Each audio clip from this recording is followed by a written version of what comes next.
Obviously, Davante Adams is happening. Gronk will be great on that. But I want to talk about the Bills. They had a huge splash yesterday, too. They land Amari Cooper, trade with the Browns. They counter Davante Adams' deal, and they swoop in before KC could even get their hands on him. Thank goodness. The Infinity Stone Gauntlet thing can't help that happen. This is a big deal for Josh Allen.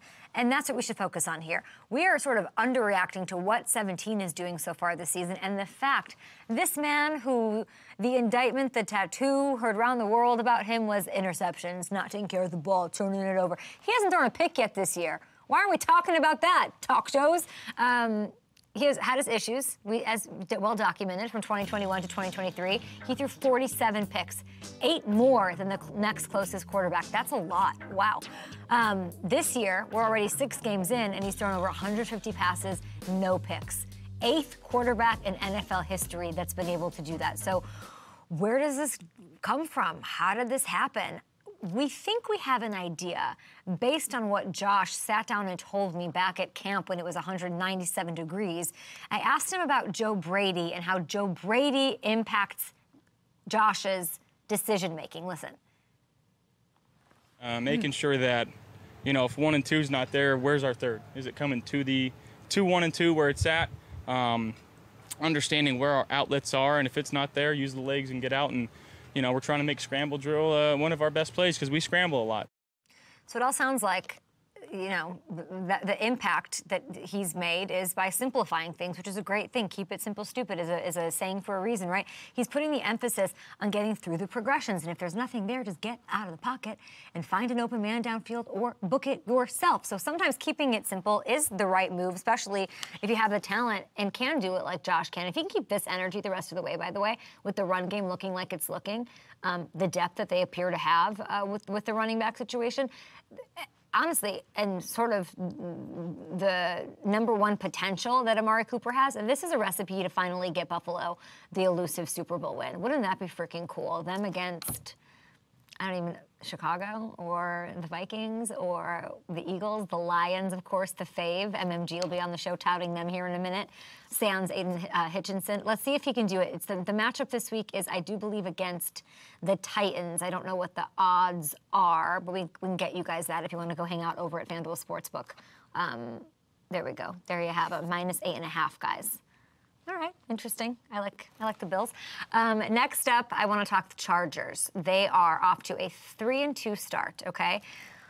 Harbaugh, the run game. Are we not underreacting to the defensive coordinator, Jesse Minter, and this total turnaround on this defense, okay? Check this out. In Minter's first year as an NFL D coordinator, after following Jim over from Michigan, his squad, this is a first-year dude, okay? His squad is allowing 13.2 points per game. That is tops in the NFL. They ranked 24th there a year ago. They've also gone from 28th in total defense all the way to 6th, and they're getting their opponents off the field on 3 outs at the 2nd highest rate in the league, as you're seeing.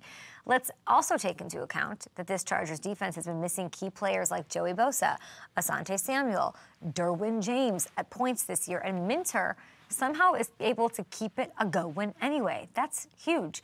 We were at Chargers camp at the Bolt, beautiful new facility, new regime, new sayings and slogans and motivations from Jim Harbaugh. I asked Asante, soft-spoken Asante, about his new DC, and here's what he said. Great. Coach Minter is a great guy, very smart, very passionate.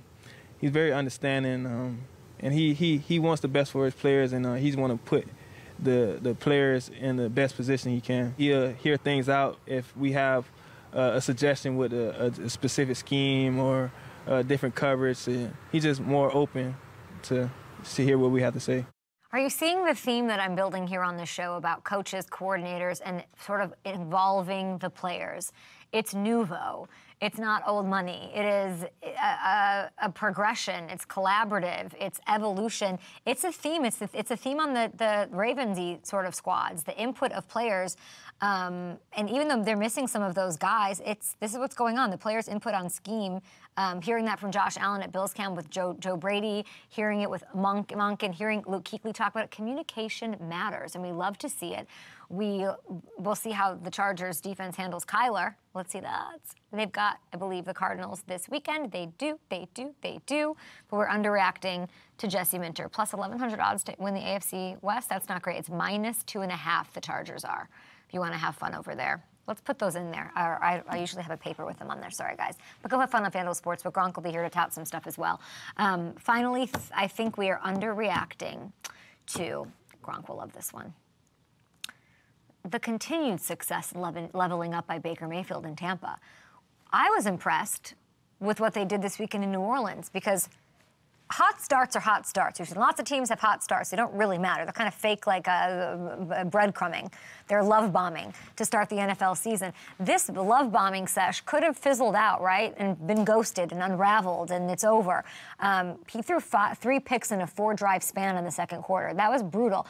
But the resilience, the regrouping, the who gives an F, I'm going to get up and do it again. He then leads the Bucs to 51 points in a franchise 594 yards on the day. And let's listen and give some love to Baker Mayfield. And I would just love to know, like, what got you through that stretch? Yeah, I've had some not-so-pretty games in the past, but I trust this group. And, you know, the most important play is always the next one. Good, bad, ugly, doesn't matter. You got to play the next one. And I'm surrounded by a group that, you know, allows me to have that confidence as well.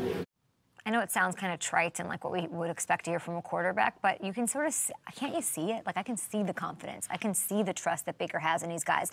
And we've seen those guys repay his trust in a way that I don't think he had at any of the other stops that he had in his career, and it's bringing out this level to his game. Look at this. Baker isn't just having one of the best seasons of his career, people. He's been one of the best quarterbacks in the NFL. I love to see it. He's leading the NFL with 15 touchdown passes, 3 more than the next closest guy, 2nd in passer rating to Joe Burrow, 4th in completion percentage. As good as he was last year, and he was great, and he earned that contract and had the confidence and didn't talk about it too much, there's a leveling up. There's another gear here in 2024. The Bucs are sitting there at 4-2. And we're not, somehow, they win a Super Bowl with Brady. The next year we'll be able to talk about them. It's always about Brady. Talk about this team. Talk about this quarterback. And they have an opportunity Monday night. They get the Buck Aikman treatment, like national story. They've got the Ravens. Oh my gosh, visiting them. The Red Hot Ravens, both 4-2 squads, -3.5. What do you make of that? Let us know at Up and Adams Show.